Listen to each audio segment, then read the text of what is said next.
እንኳን ወደ ቸበረኩ ዌስት በሰላም መጣችሁ። ዛሬ የምናወራው ስለ አንድ ግዙፍና የኢትዮጵያን ብቻ ሳይሆን የአፍሪካን የአቪዬሽን ታሪክ የሚቀይር ፕሮጀክት ነው።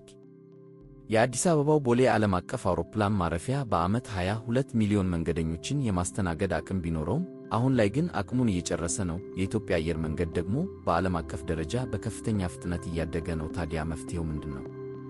መልሱ ቢሾፍቱ ወይም አባ ሳሙኤል ነው። $6 ቢሊዮን የሚፈጀው ይህ ሜጋ ፕሮጀክት ኢትዮጵያን የዓለም የአቪዬሽን ማዕከል (ሂብ) ሊያደርጋት ነው። ዛሬ በዚህ ቪዲዮ አዲሱ አውሮፕላን ማረፊያ ምን ነገሮችን ይዟል፣ ለምንስ በቢሾፍቱ ተመረጠ የሚሉትን ዝርዝር ጉዳዮች እናያለን።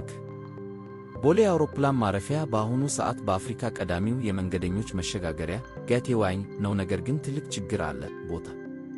ቦሌ በአዲስ አበባ ከተማ ተከቧል። ማስፋፊያ ለመስራት ቦታ የለም። በሚቀጥሉት 10 ዓመታት የኢትዮጵያ አየር መንገድ መንገደኞች ቁጥር በእጥፍ ይጨምራል ተብሎ ይጠበቃል። የአዲስ አበባ ከፍታ አውሮፕላኖች ብዙ ነዳጅ እንዲጠቀሙ እና ሙሉ ጭነት እንዳይጭኑ ያደርጋል። ቢሾፍቱ ግን ከቦሌ በ300 ሜትር ገደማ ዝቅ ይላል። ይህ ማለት አውሮፕላኖች በትንሽ ነዳጅ ረጅም ርቀት መብረር ችለዋል። ይህ ፕሮጀክት በ3 ምዕራፎች ነው የሚገነባው። ሙሉ በሙሉ ሲጠናቀቅ በዓመት 100 ሚሊዮን መንገደኞችን ያስተናግዳል። አስቡ! ይህ ማለት ከለንደን ሂትሮ ወይም ከዱባይ አውሮፕላን ማረፊያ ጋር ተቀራራቢ ይሆናል ማለት ነው። የቦታ ስፋት 35 ስኩዌር ኪሎ ሜትር ከቦሌ በ4 እጥፍ ይበልጣል።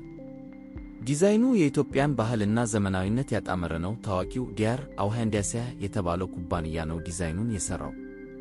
4 ማኮብኮቢያዎች ፋንዋይስ ግዙፍ አውሮፕላኖችን እንደ ኤርበስ A380 በቀላሉ ማስተናገድ የሚያስችሉ ናቸው። ይህ ፕሮጀክት የአውሮፕላን ማረፊያ ብቻ አይደለም፣ ኤርፖርት ሲቲ ኤርፖርት ኮዲንግ ነው። በሺዎች የሚቆጠሩ ሠራተኞች በግንባታውና በኦፕሬሽኑ ወቅት ሥራ ያገኛሉ። በዙሪያው ግዙፍ ሞሎች፣ የጭነት ካርጎ ማዕከላት እና ሆቴሎች ይገነባሉ። ከአዲስ አበባ ወደ ቢሾፍቱ የሚዘረጋ የፍጥነት ባቡር ወይም ኤክስፕረስ መንገድ ፕሮጀክቱን ከከተማው ጋር ያገናኘዋል። ለአፍሪካ ደግሞ ትልቅ ኩራት ነው። አፍሪካውያን ወደ አውሮፓ ወይም አሜሪካ ለመሄድ ዱባይ ወይም ኢስታንቡል መሄድ ሳይጠበቅባቸው እዚሁ አዲስ አበባ ላይ ጥራት ያለው አገልግሎት ያገኛሉ። እርግጥ ነው እንዲህ ያለ ግዙፍ ፕሮጀክት ያለ ፈተና አይሆንም። $6 ቢሊዮን ማግኘት፣ የአካባቢ ጥበቃና የመሬት ካሳ ጉዳዮች ትኩረት የሚሹ ናቸው። ነገር ግን መንግሥትና የኢትዮጵያ አየር መንገድ ይህንን ለማሳካት ቁርጠኛ ይመስላሉ። የመጀመሪያው ምዕራፍ በ2029 ይጠናቀቃል ተብሎ የታቀደ ሲሆን በዚያን ጊዜ 60 ሚሊዮን መንገደኞችን ማስተናገድ ይጀምራል።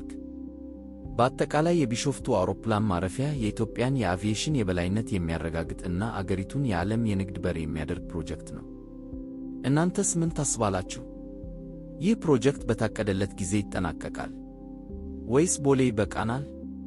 ሐሳባችሁን ኮሜንት ላይ አስፍሩልን። ቪዲዮውን ከወደዳችሁት ላይክ እና ሼር ማድረጋችሁን እንዳትረሱ። ለቻናላችን አዲስ ከሆናችሁ ሰብስክራይብ በማድረግ ቤተሰብ ይሁኑ። ስለተከታተላችሁን አመሰግናለሁ። ቸበረኩ ዌስት ነበርን። ቻው።